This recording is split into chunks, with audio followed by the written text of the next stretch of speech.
BBC दुनिया में आज देखिए, क्या श्रीलंका की तरह हो सकता है पाकिस्तान का हाल? खस्ता हाल अर्थव्यवस्था और आसमान छूती महंगाई, क्या पाकिस्तान में पैदा हो सकते हैं श्रीलंका जैसे हालात?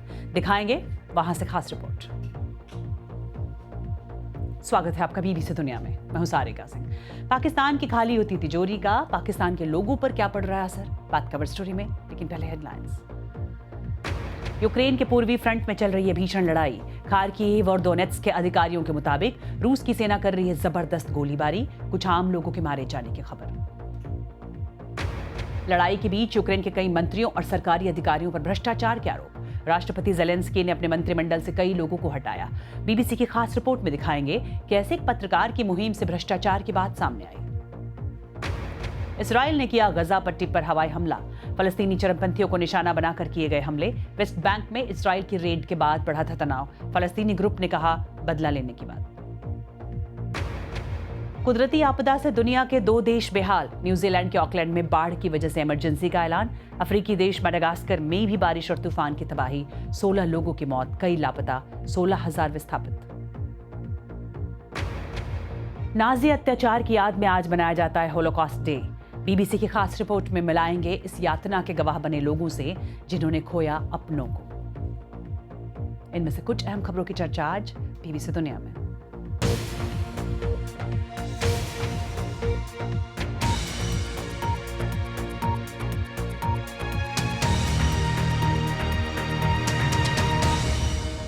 भारत का पड़ोसी मुल्क पाकिस्तान इकोनॉमिक फ्रंट पर कई चुनौतियों से जूझ रहा है। वहां का विदेशी मुद्रा भंडार तेजी से खाली हो रहा है। कई मुल्कों से कर्ज लेने के बावजूद वहां के हालात बेहद खराब हैं और आसमान छूती महंगाई लोगों की कमर तोड़ रही है। कैसे पाकिस्तान इस भंवर से निकल पाएगा, या क्या वहां हालात श्रीलंका जैसे हो जाएंगे? इसी की बात कवर स्टोरी में।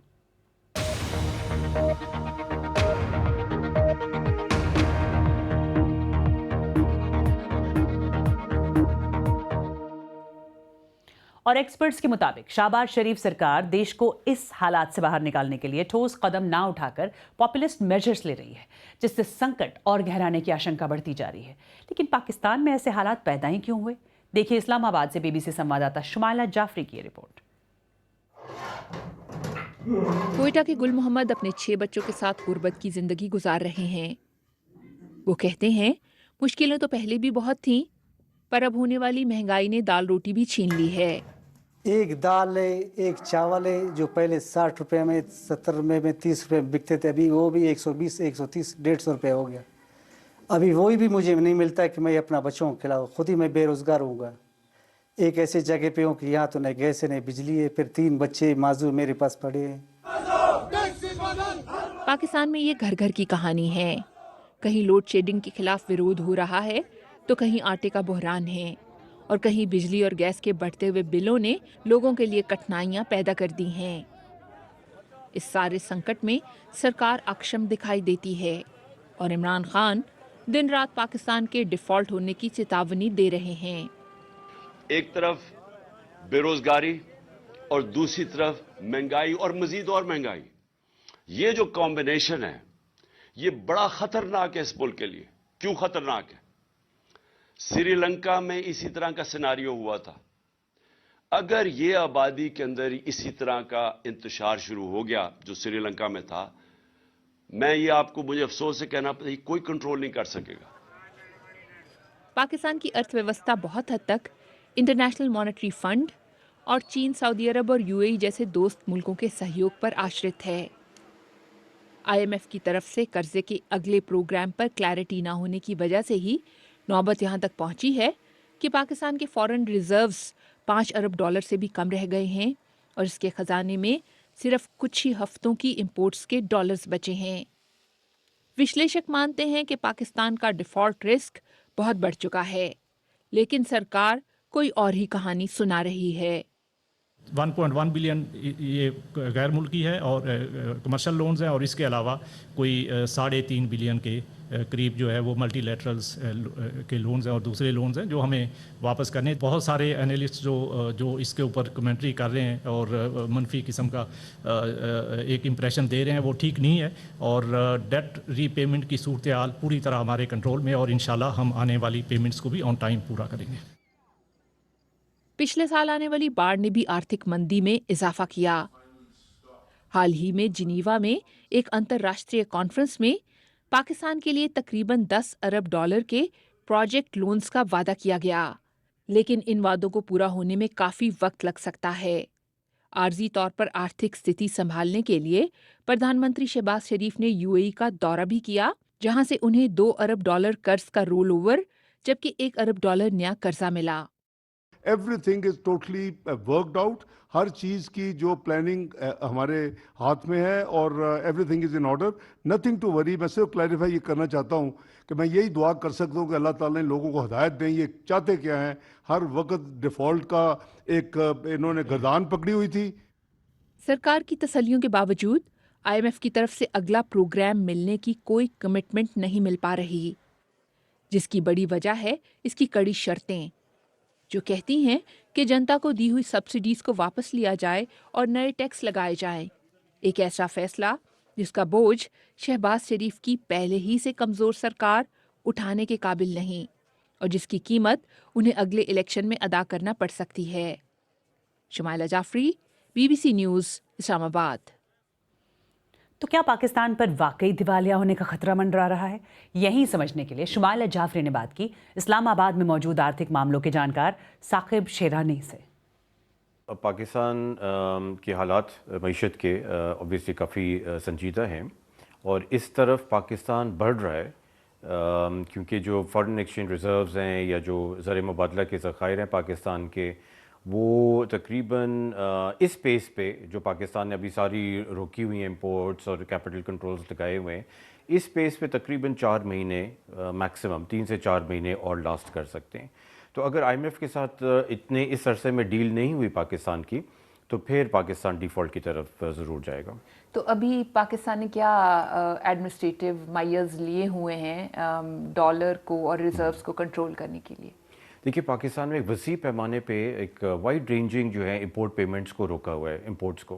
तो बहुत सारे जो इंपोर्टर्स हैं वो अपने एलसीज़ नहीं खोल पा रहे हैं, यानी कि बाहर से वो चीज़ें मंगवा नहीं पा रहे हैं, अलाउ नहीं है उनको कि डॉलर्स ताकि बाहर ना जाए पाकिस्तान से।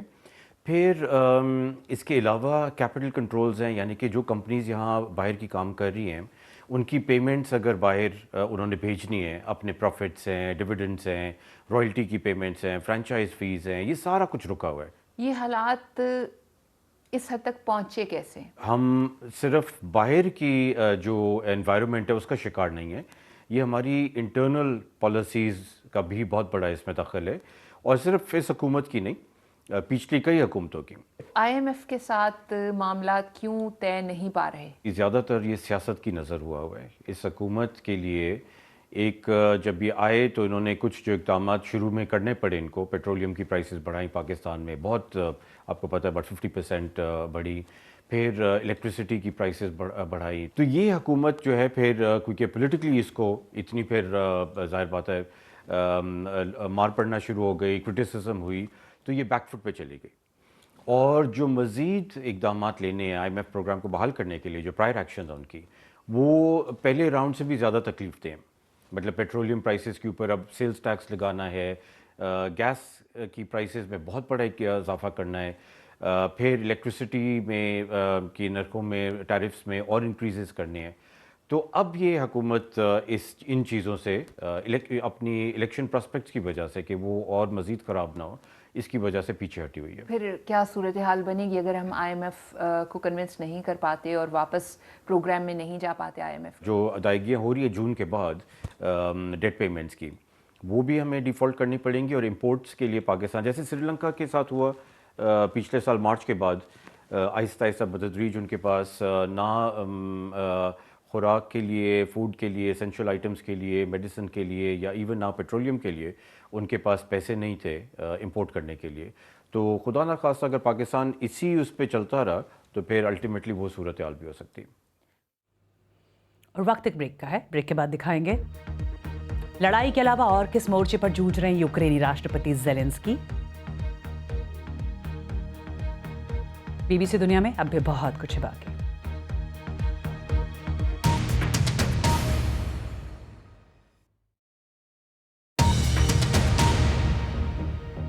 आप देख रहे हैं बीबीसी दुनिया, मैं हूं सारिका सिंह।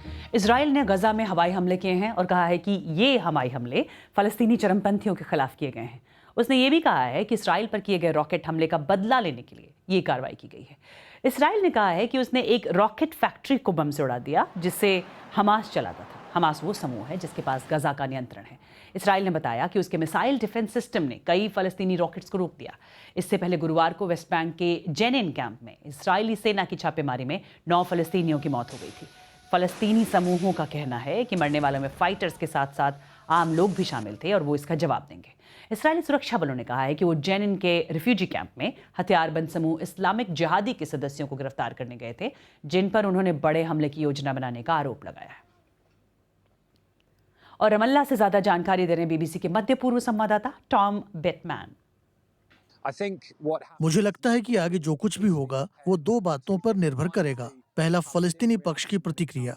फलस्तीनी अथॉरिटी के नेता महमूद अब्बास ने कल कहा था कि वो अब इजरायलियों से सिक्योरिटी कोऑर्डिनेशन नहीं करेंगे और ये बहुत अहम है क्योंकि इसकी वजह से वेस्ट बैंक में कुछ हद तक स्थिरता बनी रहती है। हालांकि फलस्तीनी लोगों को ये पसंद नहीं है। और दूसरी बात है कि इजराइल अंतर्राष्ट्रीय समुदाय के मामले में क्या करेगा। अमेरिका के विदेश मंत्री एंटनी ब्लिंकन सोमवार को आ रहे हैं। वो इसराइली और फलस्तीनी नेताओं से बात करेंगे। वो शांति बनाए रखने की अपील करेंगे, पर मुझे लगता है कि आने वाले महीनों में तनाव और बढ़ने की आशंका है, चाहे यरूशलेम में हो या कहीं वेस्ट बैंक में।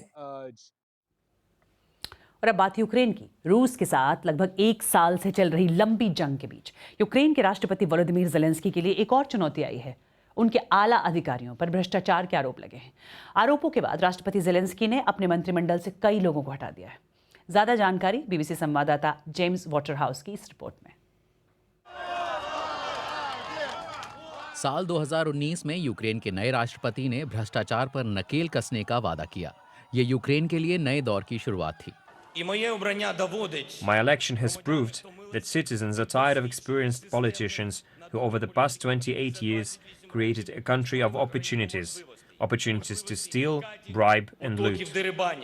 और अब साल 2023 में भी यूक्रेन की राजनीति उन्हीं सब आरोपों के दौर से गुजर रही है। यूक्रेन के राष्ट्रपति की देखरेख में दर्जनों इस्तीफे या कहें कि लोगों को पद से हटाने की प्रक्रिया हुई। एलेक्सी सिमेनेन्को ने अपना पद स्पेन में छुट्टियां बिताने के बाद छोड़ा। छुट्टियां ऐसे समय जब ज्यादातर आदमी देश नहीं छोड़ सकते। वैसे लजिस्की को तब निकाला गया जब उन्हें कथित तौर पर $3,70,000 से ज्यादा की घूस लेने के आरोप में गिरफ्तार किया गया। हालांकि वो इससे मना करते हैं। क्रिलो टिमोशेंको राष्ट्रपति कार्यालय के उपाध्यक्ष थे। उन्होंने तब पद छोड़ा जब उनके अमीर रहन सहन की रिपोर्टें सामने आईं। ये सब खबरें इस शख्स ने दी, मिखाइलो टकैच, जो न्यूज वेबसाइट यूक्रेन्स का प्रवाडा के लिए काम करते हैं।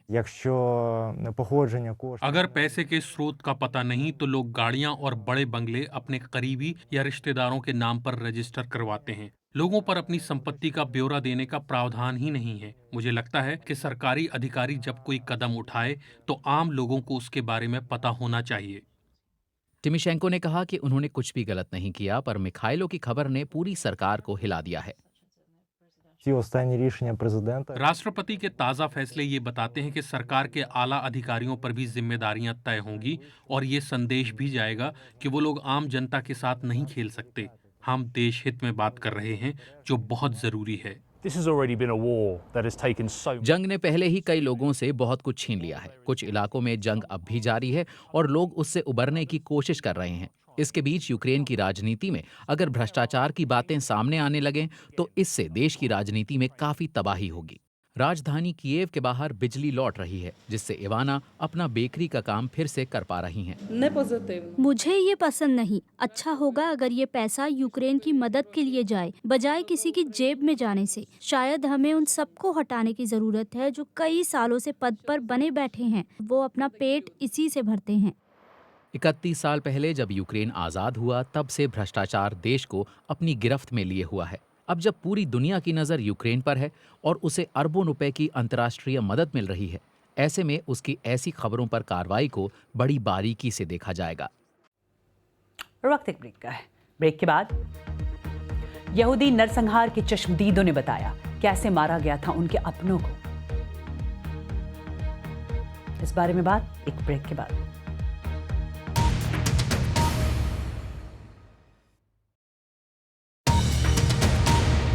आप देख रहे हैं बीबीसी दुनिया, मैं हूं सारिका सिंह। शुक्रवार 27 जनवरी यानी आज का दिन, और इस दिन को होलोकॉस्ट मेमोरियल डे के तौर पर मनाया जाता है। होलोकॉस्ट यानी यहूदी नरसंहार, जिसमें नाजियों ने 60 लाख यहूदियों की हत्या कर दी थी। लेकिन गुजरते वक्त के साथ उन लोगों की संख्या कम होती जा रही है जो उस दौरान दी गई यातनाओं के गवाह हैं। देखिए बीबीसी संवाददाता अली मकबूल की रिपोर्ट। यह मैनफ्रेड गोल्डबर्ग और उनके छोटे भाई हरमन। होलोकॉस्ट के दौरान दोनों को उनकी मां के साथ पकड़कर यातना शिविरों में भेजा गया था। वो एक प्यारा सा छोटा लड़का था, लेकिन दुख की बात है कि सिर्फ 9 साल की उम्र में उसकी हत्या कर दी गई। मुझे अभी भी याद है मेरी माँ अपने छोटे बेटे की मौत पर किस तरह बिलख बिलख कर रो रही थी। लेकिन अगली ही सुबह मुझे और मेरी माँ को लाइन में लगकर काम पर ऐसे जाना पड़ा जैसे कुछ हुआ ही नहीं।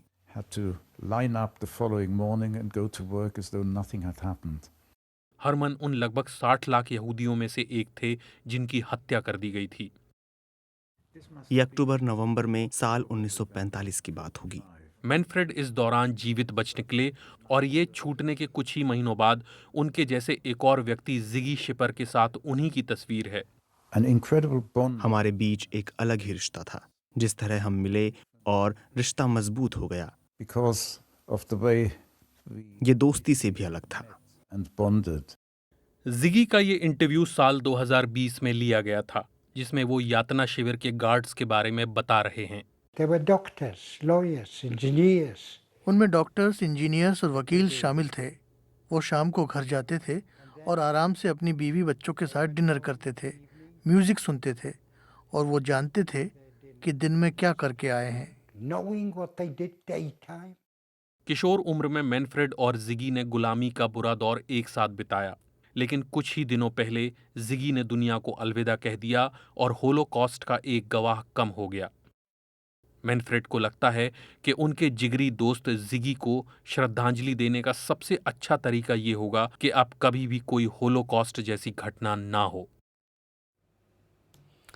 और बढ़ती महंगाई का असर सिर्फ इंसानों की जिंदगी पर ही नहीं पड़ रहा, बल्कि जानवरों पर भी पड़ रहा है।